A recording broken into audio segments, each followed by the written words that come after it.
Well, good afternoon, everyone, though it is, in fact, morning for me, because as usual, I am recording in the wee hours, in the ungodly hours. It's much better this time. I think it is 6 a.m. It is before work on Friday. I really look forward to the time. It'll be after convention season when I can start to record these live again and interact with your comments live. But speaking of comments, you can go to youtube.com/Pink Flame of Liberty. And I do try, at least, to make an appearance in the live chat so that I can interact with you. You can always reach me as well at pinkflameofliberty@gmail.com. I always appreciate your comments. And I am going to take this opportunity. I've been approached by, I guess you would call it a radio broker. I know a lot of people who do programs like mine get approached by these types of professionals, so it doesn't make me particularly special, but I was very intrigued by the idea of getting a radical, uncompromising libertarian voice out to major markets. Of course, right here in Jonestown is my first love. It's where I was given the first opportunity.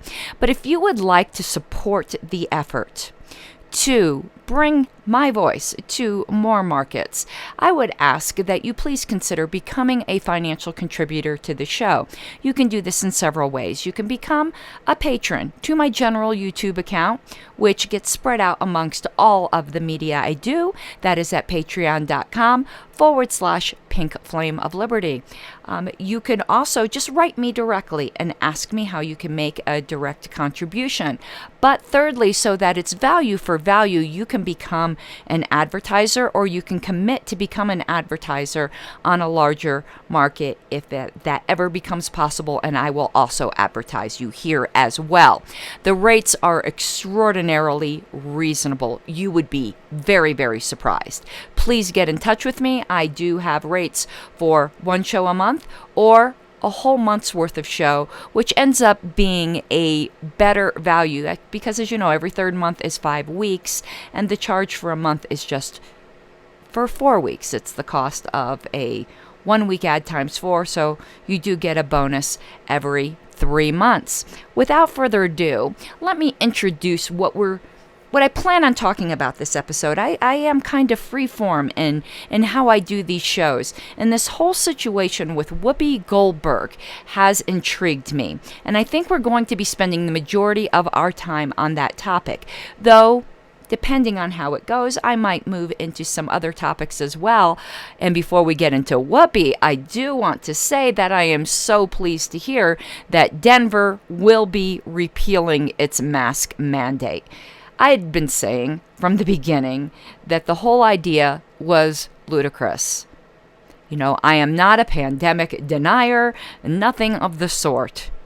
But as someone had once said, and I'm sorry if this is a bit crude, maybe I'm not sorry, but you know, if a piece of cotton underwear cannot keep offensive odors from coming out people's posteriors, we really think that these mass-produced flimsy little masks are keeping out a dangerous pandemic. They're not hospital grade. I'm not saying that they don't do anything at all, but it is not worth the price of not getting to see other people's faces. It is certainly not worth the price of children in their developmental years not getting to see other people's faces. But I will say it is handy for several things. It's handy for people who have very bad teeth. I bet you they love masks. It's also handy for people who aren't particularly attractive, but it's also handy for when you're talking to someone you don't particularly like. You can be sticking your tongue out at them the whole time and they don't know. So I have at least tried to, when life gave me lemons, I made lemonade. But let's go on to talk a little bit about dear Whoopi Goldberg. Now, I want to give a little bit of a backstory, though, on my decision to even talk about this topic. There's something scary that's happening, and I'm sure this has happened with you. When I first thought about covering this, I was like, oh no, I'll probably say something and screw something up and get everyone mad, and oh no. And I'm pretty bold in my speech. And if I had that little catch in my spirit, I can imagine what those who are not used to being the center of controversy must feel. One of the most dangerous aspects of censorship is self-censorship. When we start not saying our thoughts, which keeps us from learning, which keeps us from growing as human beings by learning from each other, because we are scared to talk. We are scared that we're going to be the target. And that is both dangerous and sad. You know, in years past or in countries past, we tend to think of authoritarianism as the Gestapo coming to get us. But as the Bible had said, when the prophet Nathan went to David and told the story about the man that stole the precious little ewe lamb from this other man, and this is all he had, and he loved this ewe lamb with all of his heart, and David condemned that man, and Nathan said, "The man is you." The Gestapo is us. We have become our own police and the police of each other. And that is horrifying. That is as dystopian as it gets. So I said I'm going to put my fear aside. And I am going to talk about this. And I'm going to tell you right up front, I am probably going to put my foot in it. And I probably will get some people mad at me. I hope not, but I probably will. We all don't have the completely proper opinions. We all sometimes are extraordinarily ignorant. That doesn't excuse ignorance, but ignorance is eminently curable, unlike stupidity. Unfortunately, when you're talking about The View, which is the show that, in case you don't know, I doubt there's anyone who doesn't know, but that's the show that Whoopi was on in which she got in trouble. You have both ignorance and stupidity. We can't do anything about the dumb as a rock part. And apologies to, there are some smart rocks out there. They are dumb as rocks. But we can do something about the ignorance part. And each of us is ignorant about something. And there's no shame in that. And we need to stop making ignorance like this capital offense. Capital, I'm using it, of course, in an exaggerated way, but it shouldn't kill your public life because you said something ignorant, even if it was really, really ignorant, like with Whoopi did. I think it's important to understand. I think, and some people will disagree, I do not think that Whoopi was being anti-Semitic. I do think she was being extraordinarily ignorant, but her ignorance came from a good place. Like, that might sound weird. What I mean by a good place is not a lovely place. It doesn't mean a pure place, but it does mean that I don't think it was a malicious place. And that, to me, is what is really important here. So I am going to disagree with, say, Ben Shapiro here, who said that her comments were just vilely anti-Semitic.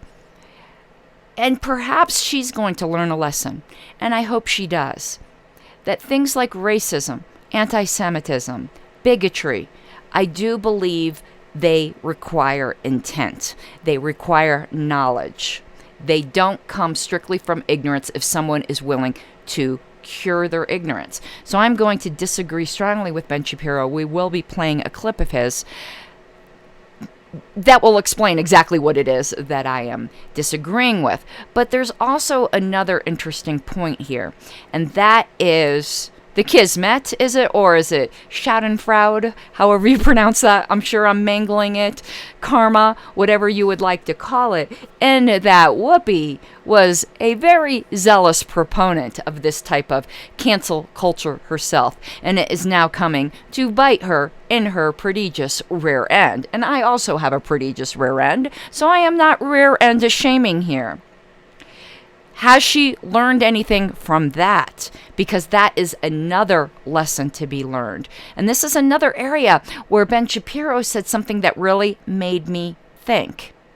And it made me think, should we be rejoicing that she got canceled? Should we demand, and she wasn't really canceled, she was suspended. I mean, that isn't what would happen to someone who would be of a more conservative or even libertarian bent. They would have been, canceled from here till next Tuesday.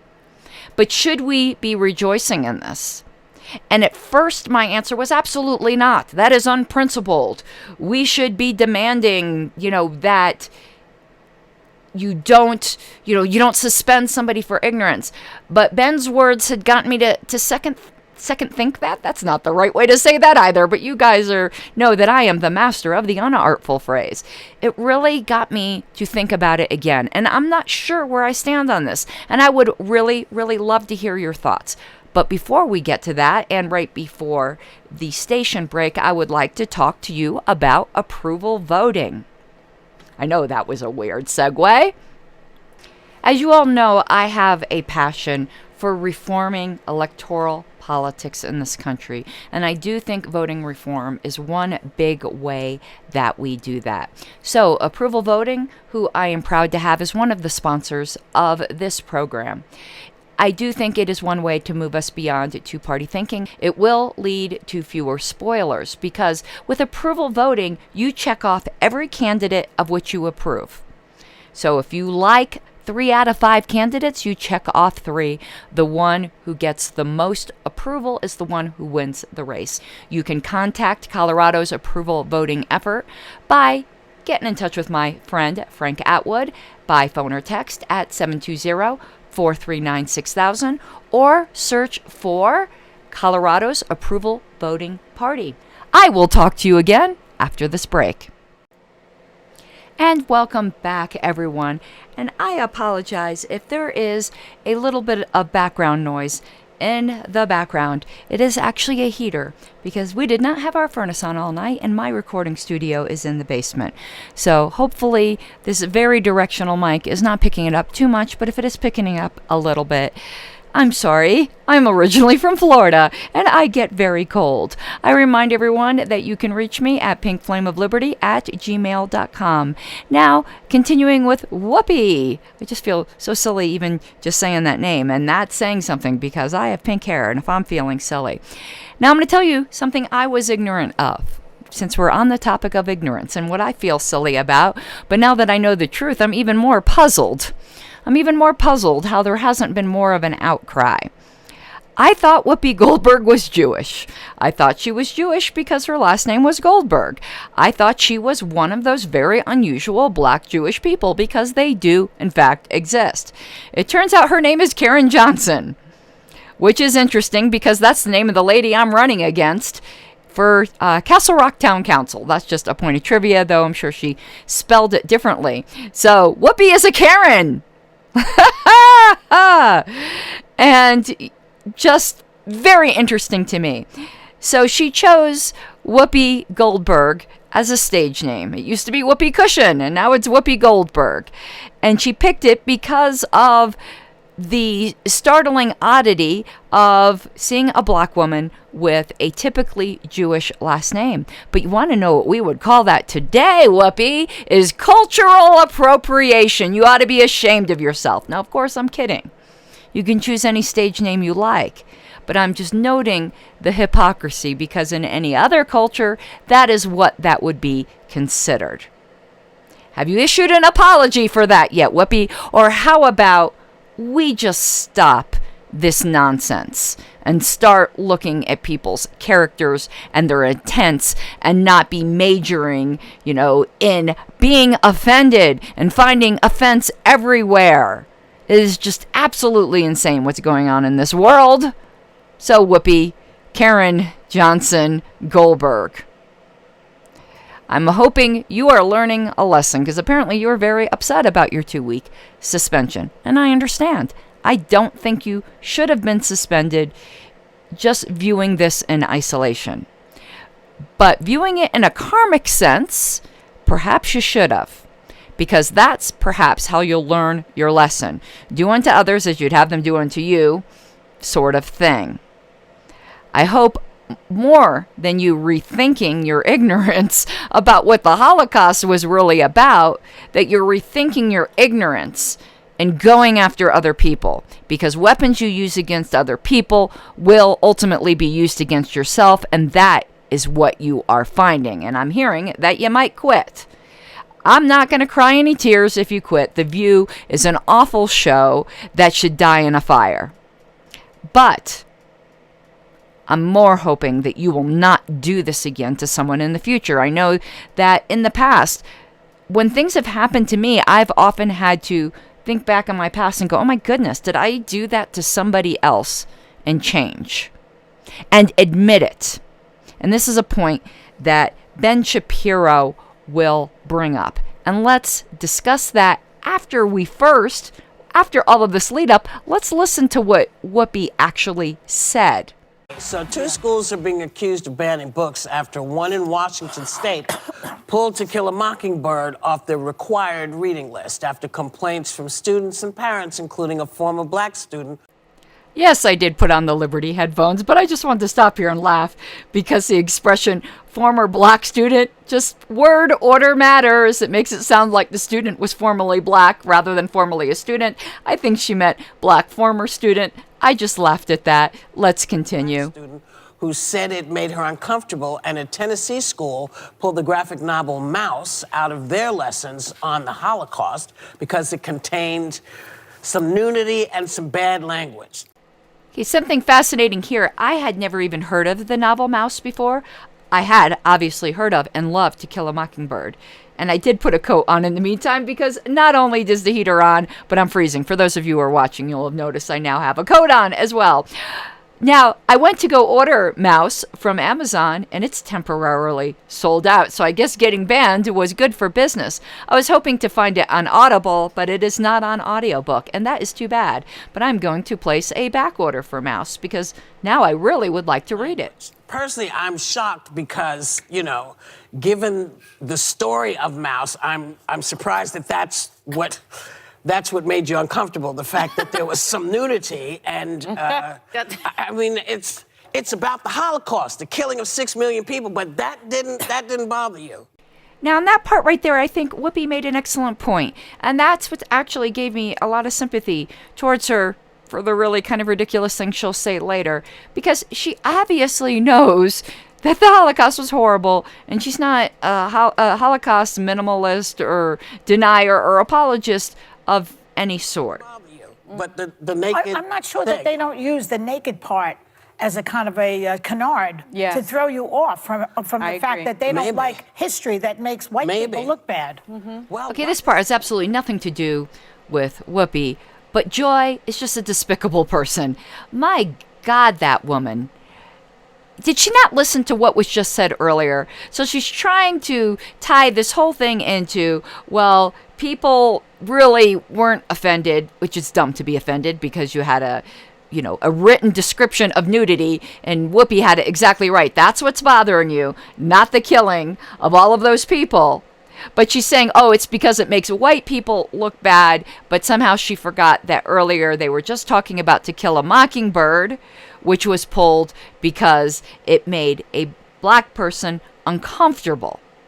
Not because it made white people look bad. Like, keep your story straight. There's no clear answer on all of this. Can't we just agree that banning books is bad and that both sides do it and they both suck when they do it and try to force all of these stupid woke agendas into this whole thing, or even stupid conservative agendas? Banning books is bad, okay? Well, this is white people doing it to white people. Yeah. So this is, y'all go fight amongst yourselves, but don't, And this is where the Whoopi train starts to go majorly off the rails. She is completely ignorant of the fact that historically, Jewish people were not considered white people. In fact, the category of white people used to be very, very narrow. Italians weren't white. Irish weren't white. I don't really even know who was considered white back when white was like this exclusive term. But she's just ignorant here. And the way she dismisses it, y'all just go fight amongst yourselves. So this is where the train, again, the choo-choo starts getting cuckoo. And what bothers me the most is people saying, I don't want my children to be uncomfortable. Well, how about your children being uncomfortable in a way of learning empathy, in a way of learning sorrow, in a way of being able to empathize with other people's plights? I've always said if my children are subjected to racism at a very early age, which they are, then your child should be okay with having a little bit of discomfort and learning about the racism that exists. Uh-oh, I'm going to get all up in a libertarian lather now. In some ways, I agree with her, and in other ways, I absolutely disagree with her. Just because your child might learn or experience something gives you no claim on the rights of other children and their learning experience. Though I do think, I agree, they should. You just don't have that claim. But the real problem here, isn't it, that it is the state that is deciding what is being taught to kids. That is actually an underlying problem here. Putting aside Whoopi for a second, is why is the state deciding what is required, not required reading, what is banned reading, what is not banned reading, that we shouldn't make people uncomfortable, we're going to have laws that everybody has to be comfortable, or that is the craziness here. The state indoctrination. Why is not this huge issue being more brought to the forefront here? We wouldn't even be having this conversation if we didn't grant the authority to the state to decide what is acceptable learning to begin with. Hello? Well, also, if you're going to do this, then let's be truthful about it, because the Holocaust isn't about race. And there, my friends, is one of the stupidest, well, stupid's not the right word, ignorant, one of the most ignorant statements ever uttered in the history of The View. And that is a high bar, because The View itself is a low bar of ignorance. And for that to be one of the most ignorant things ever said on this show is quite an accomplishment, Whoopi. That was a mic drop, jaw drop. Did she really say that moment? That is right up there with Kelly Osbourne asking who would clean the toilets if you didn't allow Mexican immigrants in. It's that level of cringe, bad, ignorant. And we will continue with this quite literal train wreck after this next break. But before we go to the next break, I would like to remind you once again that the state convention for the Libertarian Party of Colorado is coming up on March 12th. At Lilly Farm Fresh Event Center in Keensburg, which is Weld County. And I would like to invite you to come. If you are a registered libertarian, registered as of December, I believe it is 12th, you can participate as a voting delegate. But otherwise, you can participate as an observer, and we are having a night of comedy with libertarian comedian and commentator Dave Smith. You could go to Eventbrite, search for tickets for the Libertarian Party of Colorado, and you will see it, and I would love to see you there. You can find more information at lpcolorado.org as well, and if you do come, please do introduce yourself, and our theme is Take Liberty by the Horns. All right, talk to you after the break. Okay, we are back, and let's continue. No. It's not about race. Ethnicity. No, it's about a different race. But it's not about race. It's not about race. What is it about? Because it's about man's inhumanity to man. That's what it's about. But it's about white supremacy. It's about but going it's after not. It's Jews not about and race. But these are two Romans. white groups of people. Okay, this is so important here, and this is what's so important to understand. That Whoopi was not being anti-Semitic. She came to her ignorance from a non-malicious place. To her, anybody who isn't black or Asian, perhaps, I don't want to paint with an overly broad brush, but at least in this discussion, is white. She has no idea that Jewish people, even today, in a lot of circles, are not considered white. But to her, they are. And that's where this is coming from. She views this as some kind of this is just among y'all white people, And it's really just, it is amazing to me that she literally believed that the Holocaust wasn't about race. But I do believe she really believed that. And in order to be anti-Semitic, just like in order to be racist, unlike the current definitions today, it's not about power, it's not about privilege, it's about actual hatred towards another race. And there's no hatred here by Whoopi. There's just ignorance. Well, they go after black They people just see too. them as white. And they go But after you're missing the homosexuals. point. You're missing the point. The minute you turn it into race, it goes down this alley. Now here, the utter lack of self-awareness is astounding. She gets so patronizing. You're missing the point. You're missing the point. I am the expert on race. I am going to tell you that the minute you make it about race, when this is just white people fighting amongst white people, you are diminishing what racism actually is. Whoopi, do you realize that this is what popular culture, and I'm not going to say this is what you do, because I don't listen to enough of your content to know if you do. But it seems like it from here, that it seems to me like the implication is saying that if you make this about race, then somehow you are taking away from any real racism that might exist about or around or surrounding black people. Because this can't be about race because it's all people with paler skin. And that to me is really, really sad. And maybe if she realized that some of the issues in which it is clearly black people and clearly white people that is all being boiled down to this kind of inherent problem with whiteness is actually caused by what she tried to say the whole Holocaust was caused by, which is man's inhumanity against man. Perhaps man's inhumanity against man is what underlies everything. Now, of course, laying on top of that like some foul, frosting is racism. But in making her point, I think she's missing the underlying point. And it is that culture today wants to make everything about race when it's about black versus white. Obviously, black versus what they would say is obviously white. When it's much, much more complicated than that. But when it comes to the Holocaust, it's much, much more simpler than that. Obviously, there's man's inhumanity against man, but what motivated it?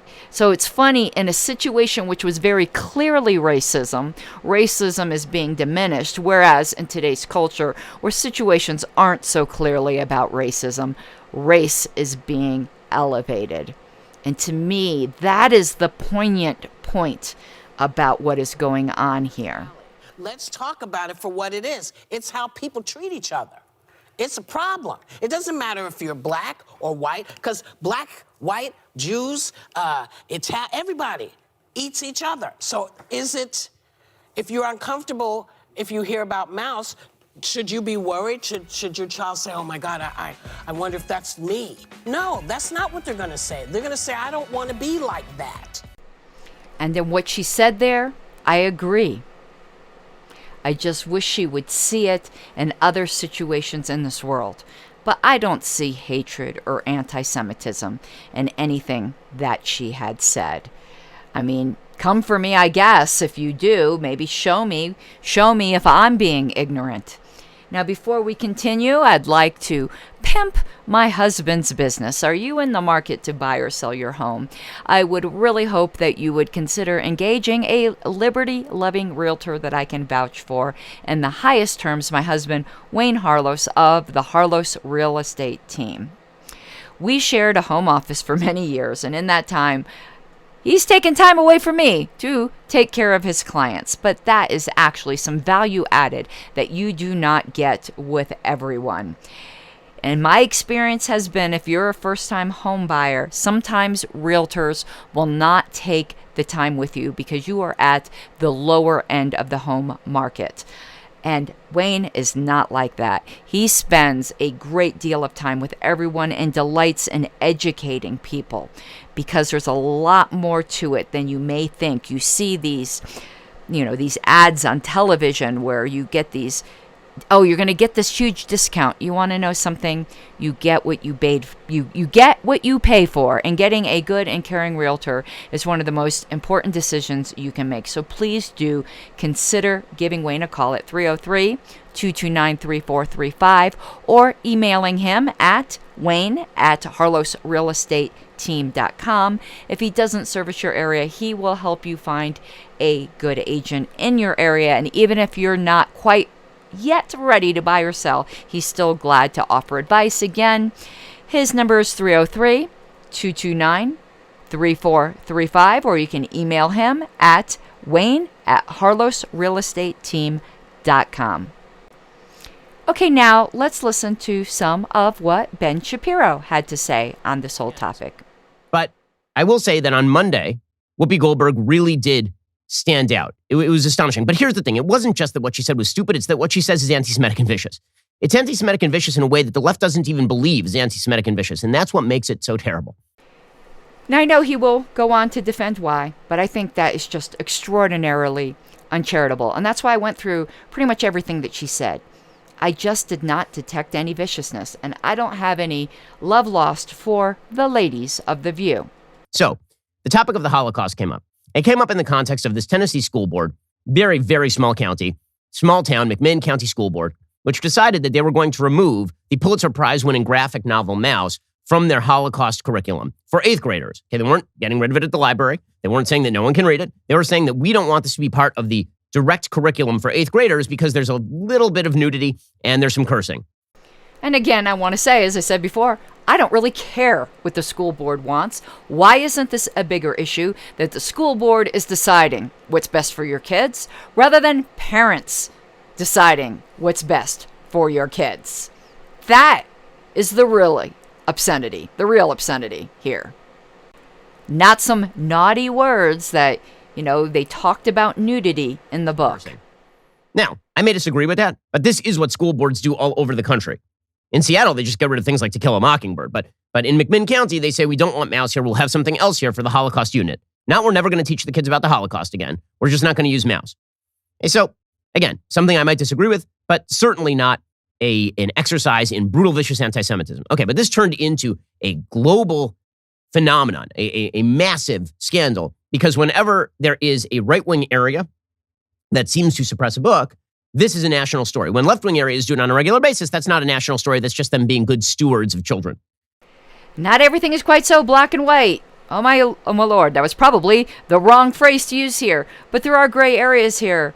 And it's not always right good, left bad, Ben. I pointed out earlier how To Kill a Mockingbird was banned, prohibited, whatever word we want to use, because the constant use of the N-word in it bothered a black student. So it was something that was banned by the left. So no, it's not as simplistic as you make it. And that is my hugest criticism, of course, of most of these talking heads. And I'm sure I do the same thing with making everything, about lack of coercion and liberty. But I don't know, to me, that's not a sin. That's a feature, not a bug.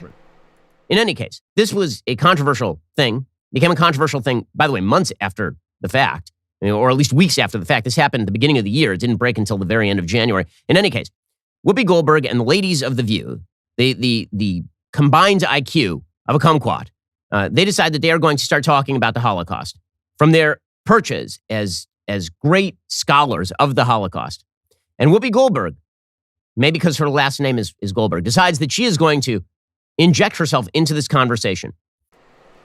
Ben, could you be any more uncharitable?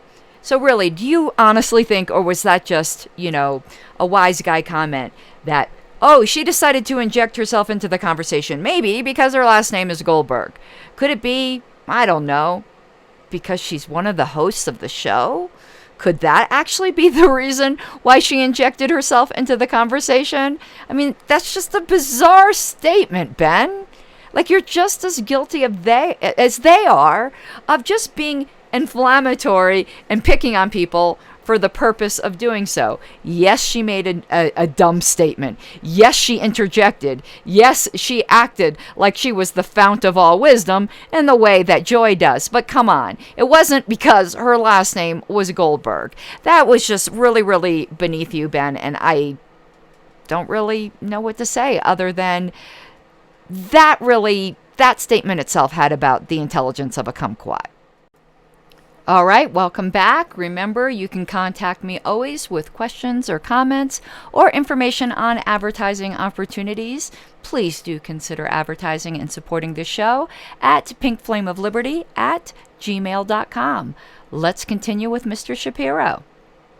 So Whoopi Goldberg is ignorant, no question. I mean, what she's saying is full-scale stupid.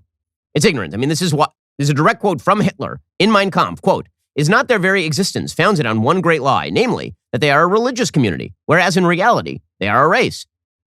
Hitler's big thing was that he liked to call Jews a race of parasites. Whoopi Goldberg gets hit with a wave of "you're an idiot" tweets, and then she quasi-backs down. So what she does is she cites Jonathan Greenblatt from the Anti-Defamation League. Okay, she puts out a statement and says, quote, "On today's show, I said the Holocaust is not about race, but about man's inhumanity to man. I should have said it is about both." Okay, and I know some people will disagree with me here, and sometimes it's completely justified. Like when someone basically apologizes, but their apology basically amounts to, "I'm sorry you have such thin skin." But when it's not an apology like that, I really don't believe in nitpicking apologies to death. The more important point here, and I can't remember if Ben gets to this point or not, but I think he does, is, I mean, there's a fundamental truth to what she's saying, that both are true. But come on, it was primarily about race. But it was the man's capacity for evil that allowed him to use him, meaning just general mankind, Hitler in particular, but general mankind, to use racism for such an evil end. And that, she's not wrong. As Jonathan Greenblatt from the Anti-Defamation League shared, the Holocaust was about the Nazis' systematic annihilation of the Jewish people who they deemed to be an inferior race. I stand corrected. The Jewish people around the world have always had my support, and that will never waver. I'm sorry for the hurt I have caused. Written with my sincerest apologies, Whoopi Goldberg. And your mileage may vary, but as apologies go, I found that one sincere and to the point and said what needed to be said. Move on. Yeah, I don't believe you. And the reason I don't believe you is because she then went on Stephen Colbert last night, and Colbert basically tried to massage her into something more acceptable.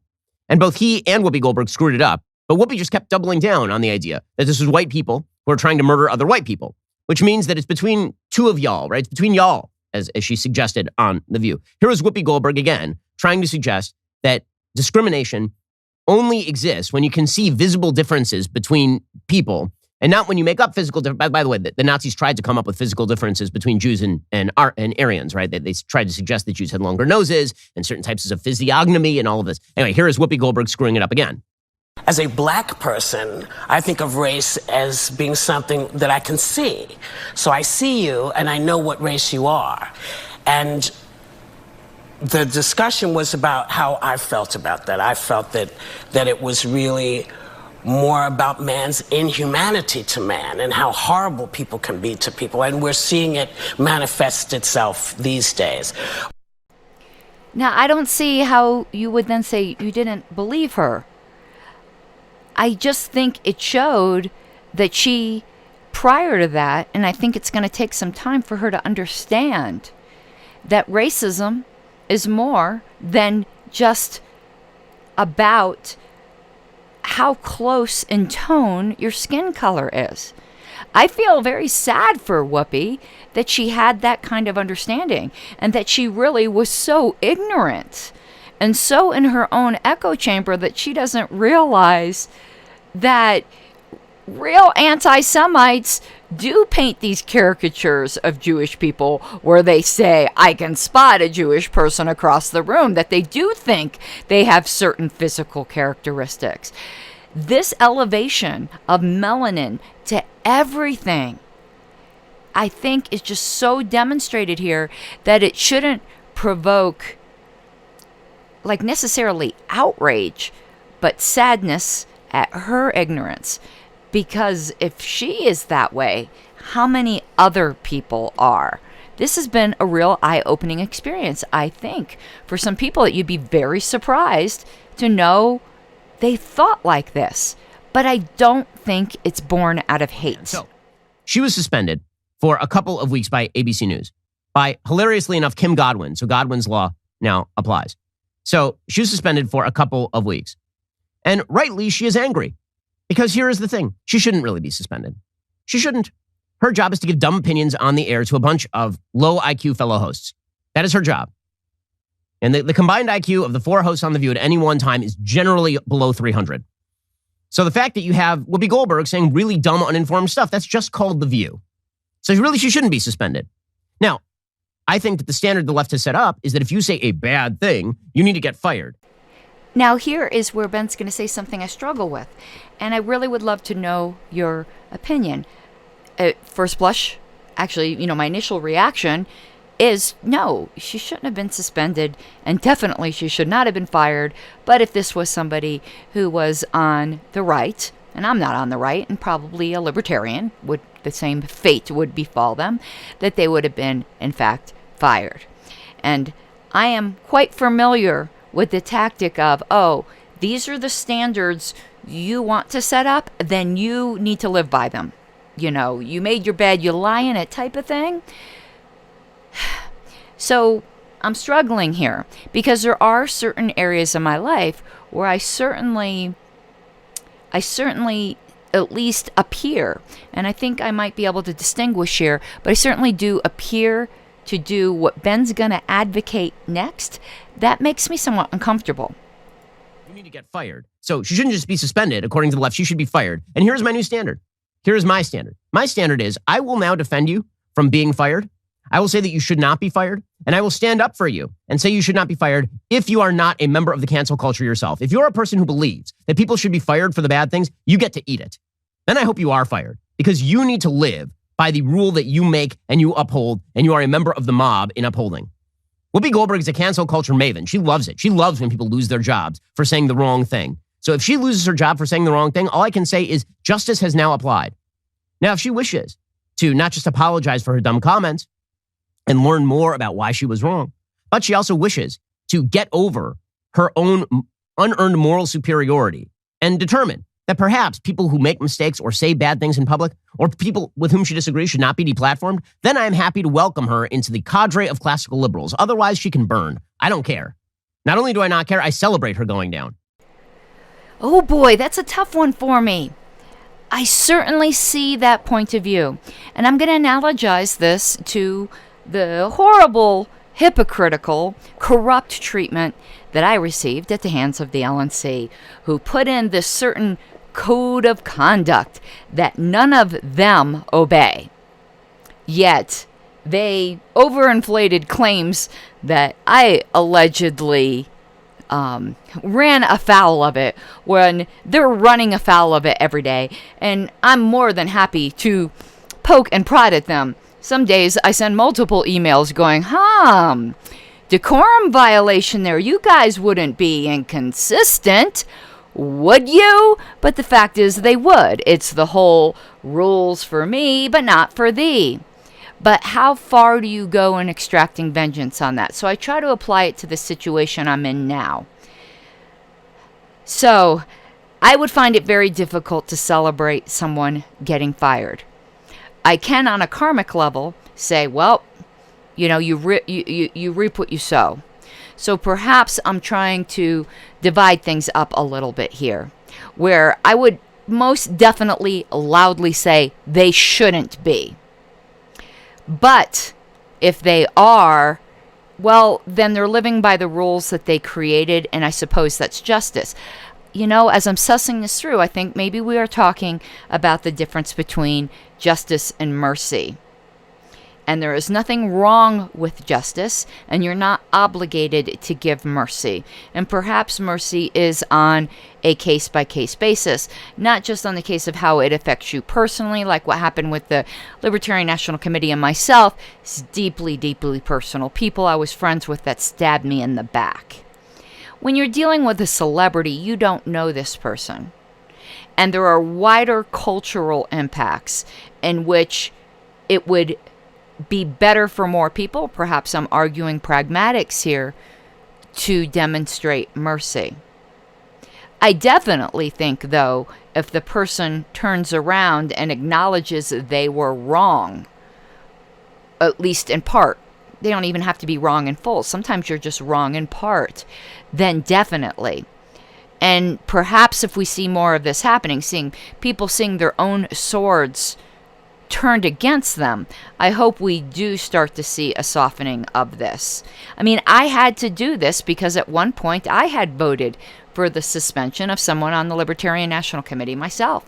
And now, having been targeted myself, I've had to turn around and examine my prior decision. And I think in some aspects of that decision I was wrong, and I did say so. But in other aspects, I think it's distinguishable. And I do think we also cannot just block say that all quote-unquote cancellations have been wrong. They're not all equal. You know, we would have to look at some specific examples, but that's another error that can happen here. So I'm very torn here. I don't think I would rejoice if she got fired, because I really do not think she was coming from a place of malice. And I think the super sad part was a part that by Ben that I didn't play, where basically her underlying presuppositions were, you can't be discriminated against and you become essentially white if you're successful. And what a poor self-image almost of the black identity that seems to foster. And it just makes me deeply, deeply sad. So I'm more sad than angry. I'd love to hear your thoughts. Please write me at pinkflameofliberty@gmail.com, and I will talk to you next week. I hope you have an awesome week. Mi guapas de libertad. You gotta take what you're given, that's how we live it. Don't be mad at the system, it's simply how we've existed. I hear a lot of people talking like they politicians and choose to be an accountant because it's safe in the business, not because they want to